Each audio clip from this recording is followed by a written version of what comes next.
సరే ఎట్లా ఒప్పిస్తారు? అనుష్క గారు చాలామంది ఇప్పుడు ఇంతకుముందు అడిగి ఉన్నారు.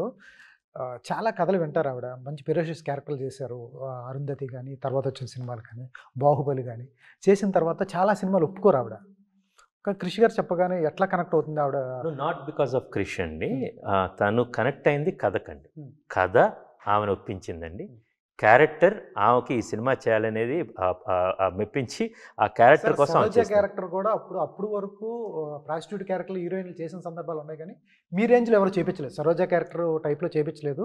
ఆవిడని ఒప్పించటమే. అప్పటికి అప్ అప్పటికి ఆవిడ క్రేజీ హీరోయిన్. అప్పటికి మంచి నేను చేసింది ఒక సినిమానేనండి అవును. 'గమ్యం.' హ్మ్. కానీ ఆమె కథ కోసం మాత్రం ఈయన దగ్గరికెళ్ళినా గూడా హ్మ్. ఎవ్వరి దగ్గరికైనా సరే హ్మ్. మిమ్మల్ని వచ్చి నేను యాక్ట్ చేయండి అంటే మీకొక కథ చెప్పాలి. ఆ కథలో క్యారెక్టర్ నచ్చితేనే హ్మ్. యాక్ట్ చేస్తారు. హ్మ్. సేమ్ విత్ 'స్వీటీ' గారు. హ్మ్. నేనే క్రిష్ వచ్చి చెప్పాడు తను నా వేదం డైరెక్టర్ లేకపోతే నా ఫ్రెండ్ అని ఒప్పుకోలేదండి. హ్మ్.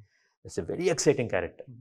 చింతకింద శ్రీనివాసరావు గారు చెప్పిన కథ, హ్మ్. మేము చేసిన ఒక గ్రేట్ స్క్రీన్ ప్లే, వచ్చిన అద్భుతమైన క్యారెక్టర్. ఆ హ్మ్. శీలావతి క్యారెక్టర్ అనేకమైన సవాళ్ళతో కూడిన క్యారెక్టర్. హ్మ్.